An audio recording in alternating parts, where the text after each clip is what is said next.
युवा प्रकोष्ठ आपको इसलिए बुलाता है कि आपके अंदर की बुराइयों को धोते धोते धोते धोते आपके अंदर अच्छी चीजों को ला दिया जाए। आपके अंदर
आपकी निगेटिव एनर्जी समाप्त हो रही है, क्योंकि आपने अर्ली इन द मॉर्निंग सुबह में जगकर और मास से निकलकर खास बनने के लिए आप प्रयासरत हो, प्रयास किए।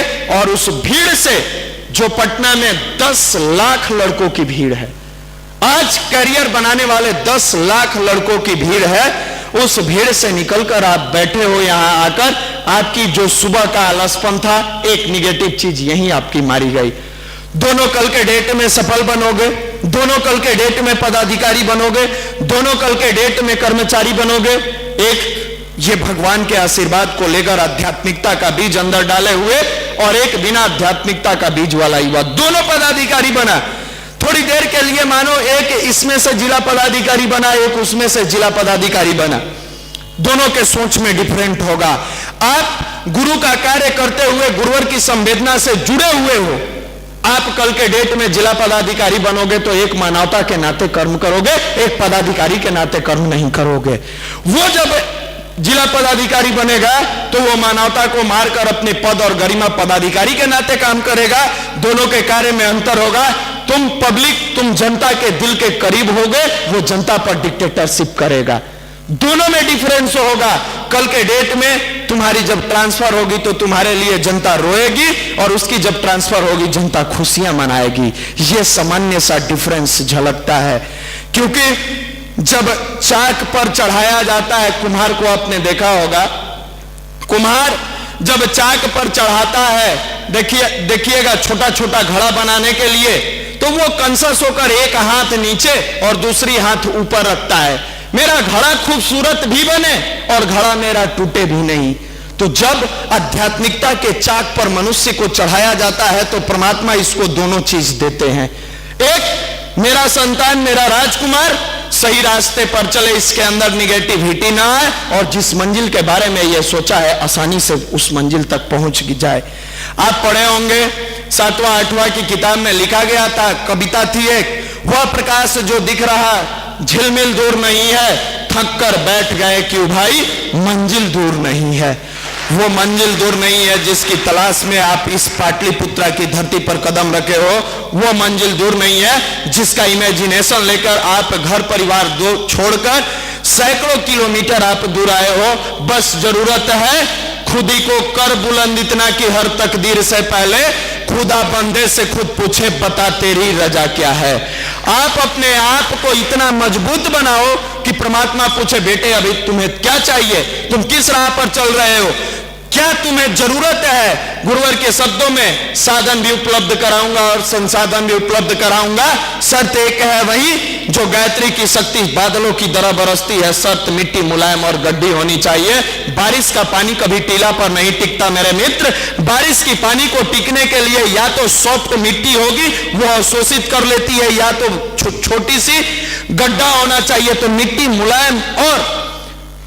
मुलायम और गड्ढी होनी चाहिए। यानी आप अपने आप को विनम्र बनाओ और आप झुकना सीखो। बार बार गुरुदेव उदाहरण दिया करते थे, बेटे फल से लदी हुई वृक्ष के तरफ कभी निगाह उठाकर देखना, वो भी तुम्हें जरूर सिखाएगा। क्या सिखाएगा? तो जितना फलदार वृक्ष होता है उतना ही झुकता चला जाता है। तुम जितना अच्छा बनते जाना, अपने अंदर अहंकार मत लाना, घमंड मत लाना, किसी भी तरह की व्याभिचारों में लिप्त मत होना, तुम विनम्र बनता चला जाना, तुम पोलाइट बनते चला जाना, और ऐसे ही युवा राष्ट्र का निर्माण करेंगे। ये बिल्कुल मानकर चलिए कि आपके अंदर गुरुवर की आध्यात्मिकता बीज पड़ चुकी है, आपको उसे संभालना होगा। You have capacity and capability to prove it, you will do it. आपके अंदर इतनी क्षमता है कि आप ये कर सकते हो, इसीलिए परमात्मा ने आपको खींच कर बुलाया है। आप आए नहीं हो।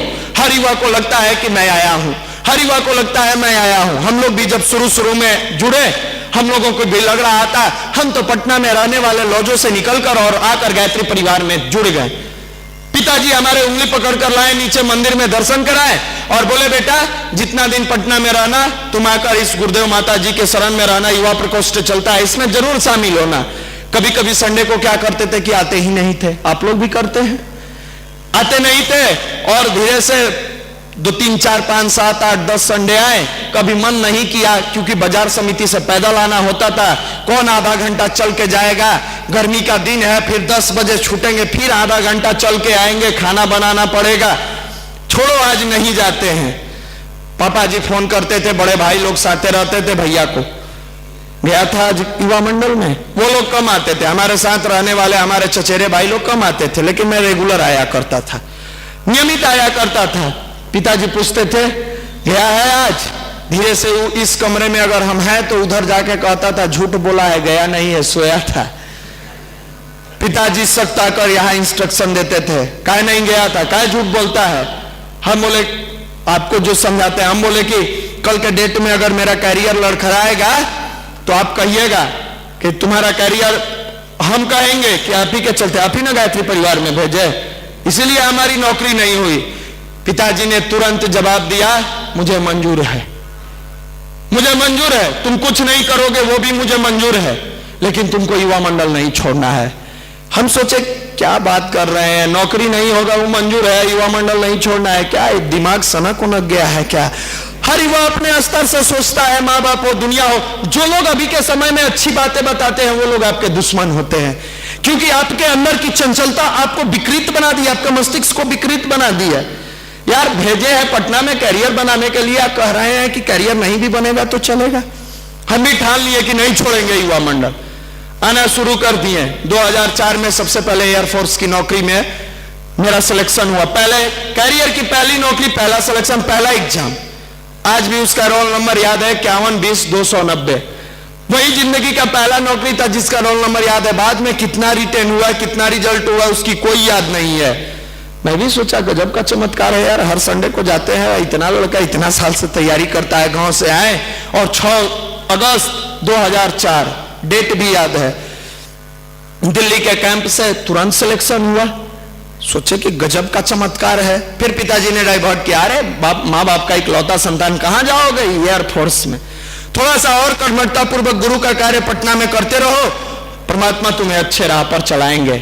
धीरे धीरे परमात्मा ने उस राह पर भी चलाया, आगे बढ़ाए, कर्मठता पूर्वक कार्य किए। 2004 में विराट युवा हुआ था श्री कृष्ण मेमोरियल हॉल में। उसमें हम लोग गाड़ी जो थी मैक्स पिकअप टाइप की लेके जगह जगह घूमे। 2005 में कार्यशाला हुआ, 6 में युवा चेतना शिविर हुआ, 8 में युवा चेतना शिविर हुआ, 9 में हुआ, 12 में हुआ यूथ एक्सपो। लगातार कार्य करते चले गए।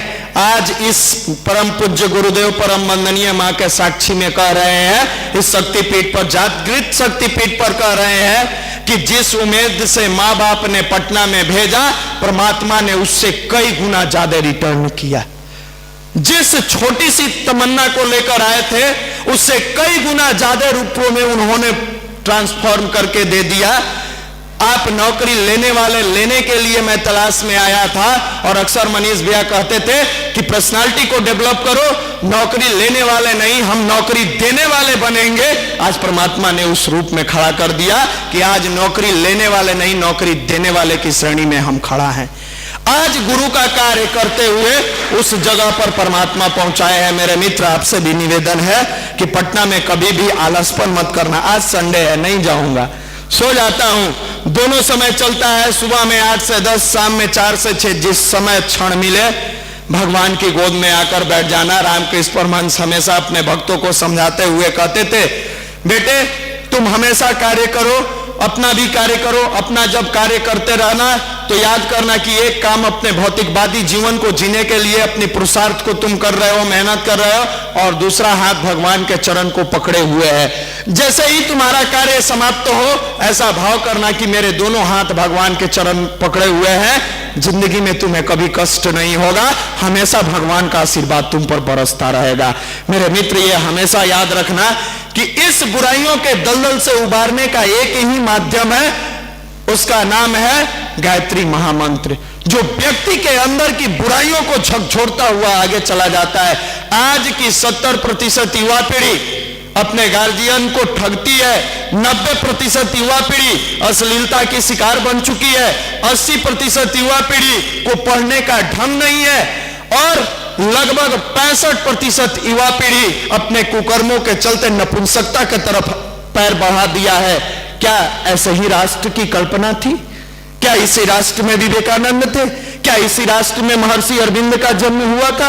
क्या इसी राष्ट्र में वेद मूर्ति तपोनिष्ठ पंडित श्री राम शर्मा आचार्य आए थे? क्या इसी राष्ट्र में भगत सिंह जैसा युवा क्रांतिकारी पैदा हुआ था? क्या इसी राष्ट्र में चंद्रशेखर आजाद जैसे व्यक्तित्व का धनी व्यक्ति पैदा हुआ था? क्या इसी राष्ट्र के खुद्दीराम बोस थे? क्या इसी राष्ट्र के तत्या टोपे थे? क्या इसी राष्ट्र में झांसी की रानी पैदा हुई थी? क्या इसी राष्ट्र में कलाम जैसे व्यक्तित्व का धनी वैज्ञानिक पैदा हुआ था? क्या इसी राष्ट्र में मिशन को सही राह पर चलाने के लिए सदैव डॉक्टर प्रणव पांडे जैसे व्यक्ति जन्म लिए? क्या इसी राह में